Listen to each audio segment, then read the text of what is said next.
My name is Mario Kotze, and I am a dream priest and an elder, an heir to the Master Realm throne, and the only one who can stop the shadows. But something is missing. I do not feel the elder blood inside me. I do not know the magic, the power of controlling artifacts and portals. I must dive deep within my mind to discover something locked away. Son, you must go into your past, and not just the past of your reborn self, but the past of SeaTac. The darkness within me is scary to see. The trauma that clouded my mind and my judgment. Ralu Azoth was my fault. But I made it right. Still, what led me to that point? To go rogue and betray the dream priests that brought me up. Your father is a traitor to our cause, slipping away with your mother. Something is off. That memory is wrong. Your memories have been corrupted. Residual trauma left over. You must work through the pain, son. Oh, my head hurts. Yes, it is my father who is the elder. My mother was a dream priest. Wait. It was the dream priests who corrupted my memories. This bastard offspring is not truly one of us. We must keep him from knowing the truth. I overheard that. It broke me. And I wasn't thinking straight. I did things that aren't who I am at my core. I got revenge on them all. The only thing we can do to avoid death is to transcend and hide away in the mind of SeaTac. This will split him into two, making the worst part of SeaTac the powerful being. So be it. We must live on for the Order of Light.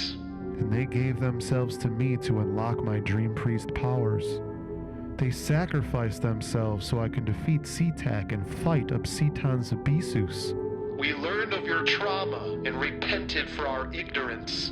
We felt your power and your destiny, and with our last power we were able to allow your mind to have the strength to portal you all to the Aishi. The Aishi? Yes, of course. Queen Mab. Mario, I am fading away, but while lost in your mind, I stumbled on your true power. What must I do to find and unlock it? My friends are in danger. Everyone, in every realm, is in danger. Follow me to the darkest region of your mind, the one place you continue to hide away despite your efforts to cope with your traumas. Where are we? The orphanage you appeared at when your life as you know it truly began. Ah!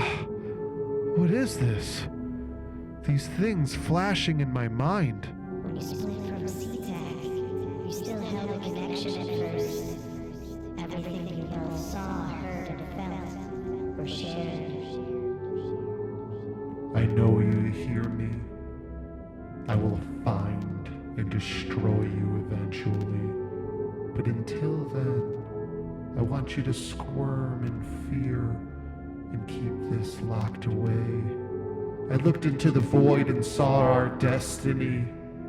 Obscitans Abyssus is coming, and we will lead the shadows to the Temple of the Eye in the Master Realm. How did I forget this? Listen. We will meet our real parents again. A residual future memory flooded me when I stared directly into the vast emptiness. I loved the feeling of the cold and the coming chaos. I know you don't, but you will remember it.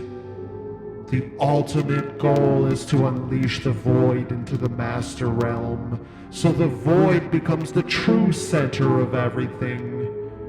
The void exists to balance the universe, so the true destiny of all is to allow the void to seep everywhere. The collapse, it was foretold. No, I could have prevented it. Just listen. I also realized something amazing when I awoke, Ralu Azoth. I had powers I could only dream of. The magic of the elders within me. but the shadows would not have partnered with me if they knew. So I hid them down deep and waited. I used it as my lifeline. The only way to bring your powers back is to resurrect me.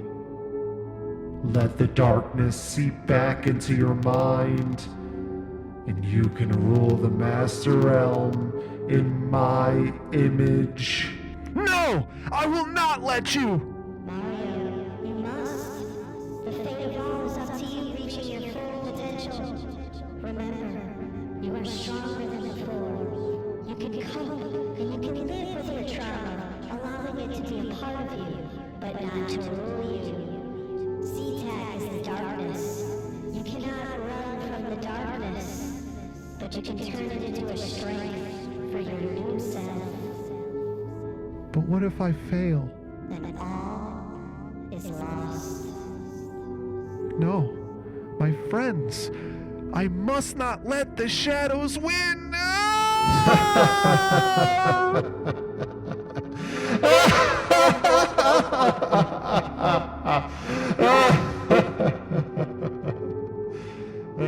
Yes, I feel it. The blood flows within me.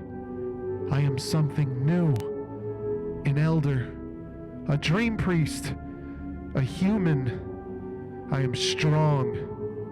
I am me. I am Mario Gozzi. Now go. With my last energy, I offer you the means to get back to the Temple of the Eye. Thank you, Queen. My destiny awaits. I shall take back the throne and right the wrongs of all who came before me. But first, I need to check back in on the Green Bull. A champion will be needed once more.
Welcome to the quest for the Green Ball! War Within! We are down to the last 4 teams standing after 2 eventful quarterfinal matchups that includes a league career milestone. And we are set up to have multiple storyline possibilities in the final 2 weeks as 1 rookie remains and 3 teams that have never won a title remain. It was a wild opening round of the playoffs with all 4 teams scoring over 100 points. Let's jump right into the results. My number 3, the Stars Are Right team, apparently had it all wrong, as number 6, the Clash at Demonhead, dominated in a 138.26 to 110.74 win to move on to the semifinals. This is the first career playoff win for the Clash at Demonhead, who will now move on to face number 2, Golden Ticket. Player to watch, James Cook, stepped up in a big way and is one of the reasons for the success this week. Cook had 111 yards and 3 touchdowns. A.J. Brown on the other side ended up with 41 yards and a touchdown, but it wasn't the beast game that my team needed. The Clash at Demonhead also picked up the Bears' defense after Remember the Titans dropped them, and they had 5 sacks and 3 picks while allowing just 3 points. They outscored the Bucks D by 23 points. This is why it didn't matter that they chose A.A. Ron Rodgers, who did have 224 yards and 2 scores, over Trevor Lawrence and his 6 touchdowns on the bench. If the Clash at Demonhead chose Lawrence, they would have scored over 171 points, which would have been a playoff record. Christian McCaffrey, DK Metcalf, and Zay Flowers all scored touchdowns as well here. Devin Neal even reached the end zone. My squad didn't do horrible, though. Tyrone Tracy collected 97 yards and 2 touchdowns, and Jackson Dart had 246 passing yards, 63 rushing yards, and 2 scores. Puka Nacua ended up with 189 yards, and Devon Achane collected 127 yards. Kaimi Fairbairn had 4 field goals, including a 50-plus yarder.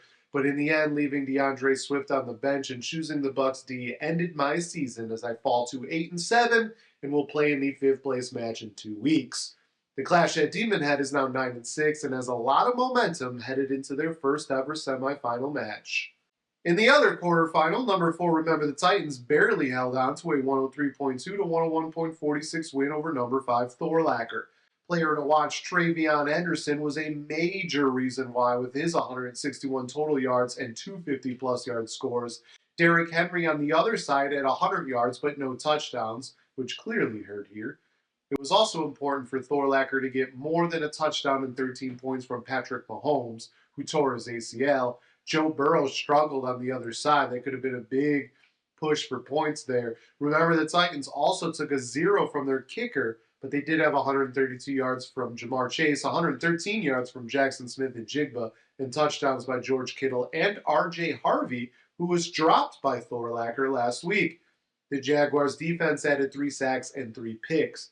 Cortland Sutton did make this match with 113 yards and a score for Thor-lacher, and Travis Etienne added 105 yards and 3 touchdowns. But in the end, Thor-lacher fell less than 2 points short and ends up 9-6 on the season. They will take on The Stars Are Right team in the 5th place match in 2 weeks. Remember, the Titans is now 11-4 and will be taking on top-seeded Treat 'em and Yeet 'em in the semifinals. The Dick Butt Bowl, which takes place in 2 weeks, is also set now after our Consolation quarterfinals. First, the Fighting Mooses battled Pounders in a wild, high-scoring match that ends up being the highest combined scoring consolation bracket match in league history. The Fighting Mooses won 141.6 to 136.62, also meaning Pounders is the first team in league history to score over 130 points in a consolation bracket match and lose. Kyle Pitts started things off on Thursday with a monster 166-yard, 3-touchdown performance for 34.6 points. Nico Collins added 85 yards and 2 scores, including a 50-plus yard TD. And Chris Olave and Michael Wilson also reached the end zone. Jalen Hurts added 3 touchdowns. Pounders was led by Matthew Stafford with 2 touchdowns and 368 passing yards. The Eagles' defense shut out Las Vegas and added 4 sacks and a pick. Josh Jacobs had 2 touchdowns, and Javonte Williams and Wan'Dale Robinson also scored. CeeDee Lamb had 111 yards. Even scary Terry McLaurin had a 50-plus yard touchdown to pad the totals, but it still wasn't enough. Pounders falls to 3-12 and will play in the Dick Butt Bowl a year after winning the Green Bowl, which is a league first. They also need to win that game to avoid having the worst record through the regular season and playoffs combined in league history. The Fighting Mooses are now 6-9 and will take on Green Acres in the Consolation semis. In the other Consolation quarterfinal, we had a low-scoring one with the Stellar Bitches holding off Loki Lebowski Thor 78.1 to 69.68. J.J. McCarthy finished with 3 touchdowns, and Bijan Robinson added 175 yards and a score despite losing a fumble. Josh Downs also had a touchdown. Lebowski Thor had 134 yards and 2 touchdowns by Trey McBride, and 71 yards and a score by Brian Thomas. That's pretty much it. Lebowski Thor falls to 4-11. We'll take on Pounders in the Dick Butt Bowl. The Stellar Bitches move to 5-10 and will take on the Overcomers in the Consolation semifinals. Of course, we are set up to have a crazy semifinal slate with number 1 Treat 'em and Yeet 'em taking on number 3 Remember the Titans. They had the 3rd most overall points and most overall points this season, respectively. And then we also get number 2 Golden Ticket, who had the 2nd most points, taking on number 6 the Clash at Demonhead, who defeated the top-seeded team Treat 'em and Yeet 'em twice this season, with the winner of this match making their first ever Green Bowl appearance. Before we dive into the semifinal matchups, let's check in on our friends as the shadows continue to wreak havoc in all realms. Constance, I'm sorry. Our plan failed. Your capture was for nothing. And now I feel like I led us all to our deaths. Kian, I know you were bound to your overseer friends, but take it from me. Plans with groups don't always work out, not when the shadows are involved. One thing I don't understand is how the eclipse happened already and ended so soon. And it looks like the eclipse is still in progress now. The shadows used pounders in the green bowl, obviously. Maybe it was a way around the prophecy, giving them access to the throne. If this is true, then we may not be lost just yet. But the problem is how we will get free. Not to mention the possessed scavengers, elders, overseers, and other creatures that await us when we do, if we do. It'll be hard to fight with just the two of us. Perhaps I can be of assistance. Franklin! How did you... Never mind the details. Just know that we have more friends for the fight. Meet the Travelers. We have heard so much about you, Constance. How you fought the shadows in multiple worlds. How you helped to defeat multiple elder gods from the void. I know much about you too. You tried to warn the overseers and we didn't listen. I am sorry. The fact you are not possessed like the others means we will all have to get over our past wrongs and work together. We can take the others if you can channel your staff to shield us from their magic, leveling the playing field. We can take the scavengers. But you all will need to win the battle on the ground. Consider it done. Let's give them hell, team. I think they heard us. Get ready!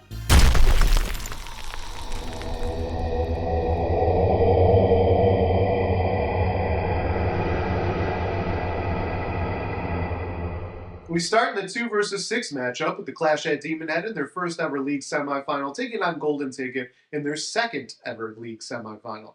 The season was strange for Golden Ticket with 7 straight wins and then 4 losses in the final 7 weeks, but a lot of that's due to injuries, even with trade pickups. And the injuries continued to be a concern, with Drake London still uncertain despite being hopeful to play, especially with Devontae Adams expected to miss Thursday's game. That uncertainty does give the Clash at Demonhead a 65.8% chance at an upset at the moment. Lamar Jackson versus Aaron Rodgers or Trevor Lawrence will be a key area, especially with the lack of consistency from Jackson since he returned from an injury. James Cook and Christian McCaffrey are both studs for the Clash at Demonhead, but both have tougher matchups than usual. Still, Cook showed he can still beast in a tough matchup, and McCaffrey should get plenty of carries against the Colts.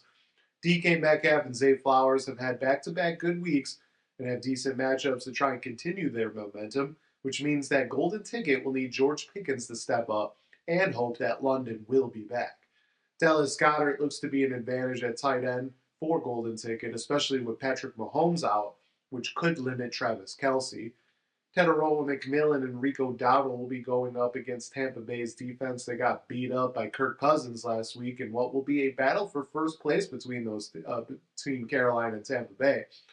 Who knows what will happen with what's at stake there, but it could be a high-scoring battle, which leads to opportunities for both McMillan and Dowdle. Both of these teams may switch defenses, or at least attempt to, but the Rams currently have an edge over both the Bears and Lions. Cam Little and Tyler Loop could both be asked to kick many field goals in tough matchups as well. But 2 players I'm watching in this one could be the reason for a Green Bowl berth. For the Clash at Demonhead, I'm actually looking at Romeo Doubs, wide receiver for the Packers. This is a big divisional matchup on the road. It literally should decide who wins the NFC North. Doubs has had an up-and-down year for the Packers, with just 578 yards and 5 total touchdowns, and 3 of those touchdowns came all the way back in Week 4. And he's had just 1 since, which came back in Week 13 against Detroit. Doubs only has 50 or more yards in 6 games this season. He's never topped 100. He's also had he only has just 12 targets and 8 catches combined in the last 4 weeks, and has been trending down since Christian Watson returned to the lineup. And now Jaden Reed is also back, which will take away targets as well. He had no catches on 2 targets against the Bears just a few weeks ago. But the match is favorable for wide receivers. The Bears are 30th against wide receivers this season.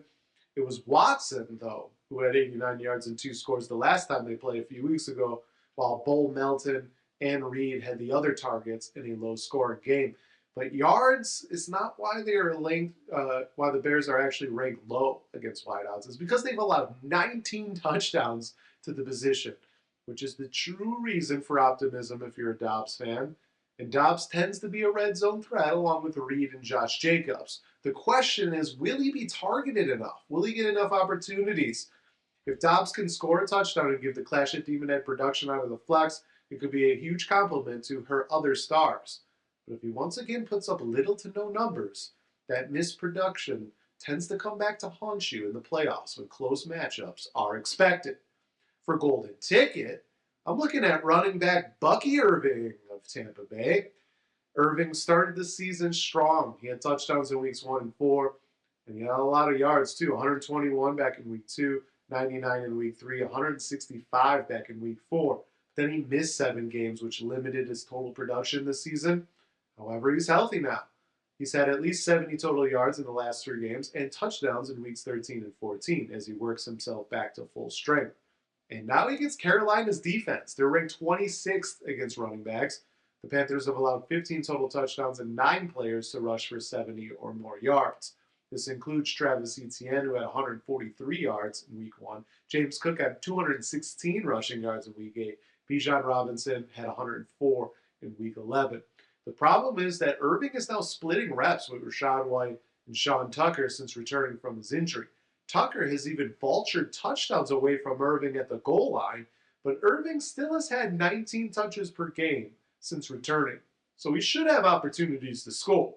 If Irving can return to his early season form and have a big game against Carolina, that might be what turns the momentum the Golden Ticket's favor here. But if Irving is held out of the end zone or vultured at the goal line again, that could be the lack of production that ends their hopes of a title. Of course, one of these teams has to win, so one of these teams will be making their first ever Green Bowl appearance. So there's a lot on the line there. It should be pretty exciting. In our 1 versus 4 matchup, we could have another first ever Green Bowl appearance. Top seeded Treatham and Needham's a rookie, and they're taking on number 4, Remember the Titans. Treatham and Needham is a league rookie, obviously, as I said, so everything is a first to them. But they go up against a squad looking to make their 4th Green Bowl appearance, which would be a league record on its own. Remember the Titans is also on a quest to tie Loki, Lebowski, Thor, and former league member Meowmaster as the only 2-time champions of the league, if they can get that far this season. This is their 5th ever semifinal appearance, meaning they are currently 3-1 in semifinal games. Treatham and Needham still does have moves to make, with the Sun God expected to re-enter the lineup and Kenneth Gainwell as an option on the bench as well. But remember the Titans, at the moment, has a 70% chance to win. Drake May versus Jared Goff will be one of the key areas for Treatham and Needham. Both matchups aren't amazing, but Goff will be inside while May has to play in the elements in Baltimore. Treatham and Needham will need Jonathan Taylor to step up in a big way, with Jamar Gibbs and Travion Henderson on the other side. Henderson is turning into a potential Green Bowl MVP candidate with his explosiveness. Gibbs can drop 30 points at any time and has a better matchup than last week. Jackson Smith and Jigba is a beast who continues to get targets and yards with multiple touchdowns, a very real possibility against the Rams. That means that Treatham and Needham will hope that T. Higgins can play, or that Deebo Samuel steps up to limit the damage. George Kittle is a clear advantage over T.J. Hawkinson, and remember the Titans still has options in the flex to try and pad his totals with potential touchdowns. Brandon Aubrey and the Texans' defense are advantages for Treatham and Needham, which could be huge in the playoffs should they continue to get her 25 to 30 points combined, which it seems like every week that's what they're doing. And that leaves 2 players I'm watching here. For Remember the Titans, I turned to their trade pickup, Jamar Chase, wide receiver for the Bungles. Even in the Joe Burrow non-TD game last week, Chase still had 132 yards on 10 receptions, and he was targeted 6 times with T. Higgins out of the lineup. So he's probably hoping Higgins misses again. He still garners double-digit targets when Higgins plays this season for the most part. The Bengals' defense is porous enough, and the running game is lacking enough that it ends up forcing more passes throughout the game anyway. Even with backups throwing to him, Chase has had over 100 yards 6 times and over 90 yards 8 times this season, though he hasn't caught a touchdown since week 7. This week he gets a Dolphins defense officially eliminated from the playoffs, so they might not be playing as hard as they were the last few weeks. They are 8th best against wide receivers, though, and they've allowed 14 total touchdowns to the position. They have allowed just 2 players to get 90 or more yards, but Chase tends to be matchup proof. And this defense allowed 2 touchdowns to Saints wide receivers and 2 to Pittsburgh wide receivers, including DK Metcalf, in the last 3 weeks. I feel like Metcalf is kind of Chase is obviously a better version of Metcalf. If Chase can reach the end zone and do his usual damage with his high targets, then remember the Titans will be applauding his trade. But if Chase is somehow limited or kept out of the end zone, those are lost points that could come back to haunt you in a big matchup like this. As for treat 'em and yeet 'em, I'm looking at running back David Montgomery. Montgomery is the 1B to Gibbs 1A, and Gibbs happens to be on Remember the Titans for the Lions. So a good game by Montgomery may mean that Gibbs is limited, especially when it comes to touchdowns. To me, that means that Montgomery might be the most important player for treat 'em and yeet 'em here, even if they decided to bench him later.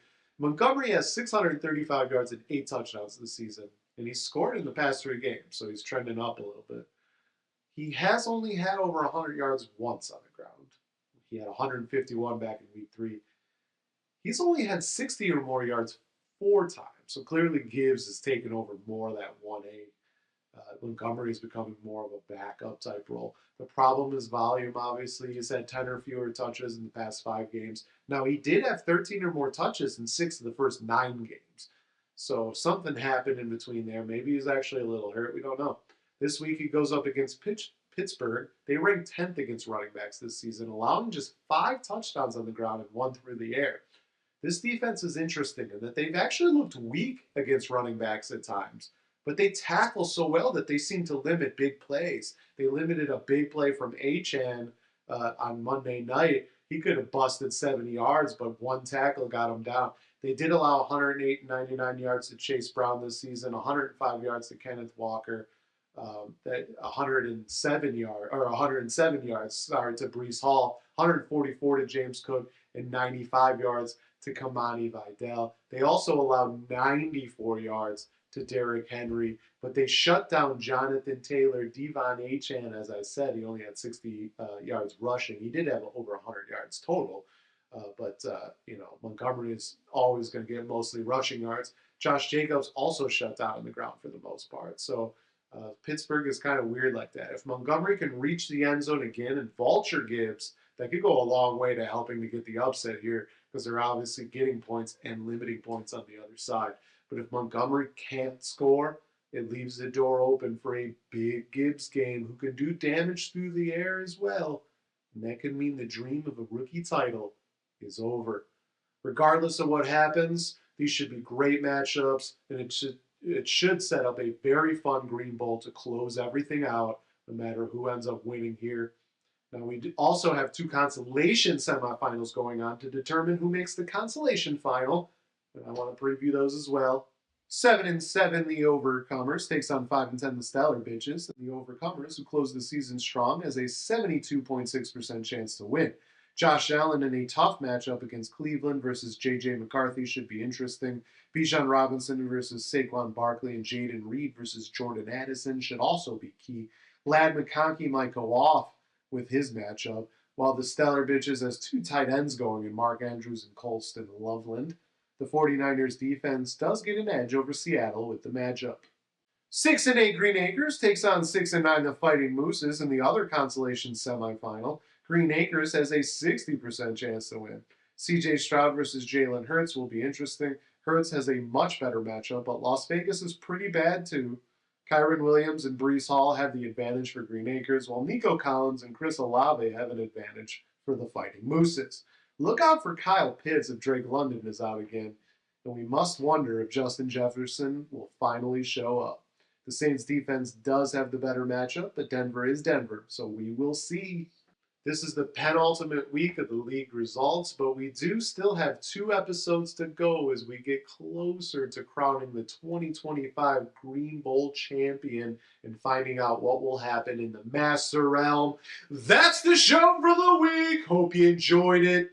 Next week, we will preview all the place matches, including the 11th Green Bowl, and our battle against the Shadows gets closer to a crazy finish. Until next time, salut.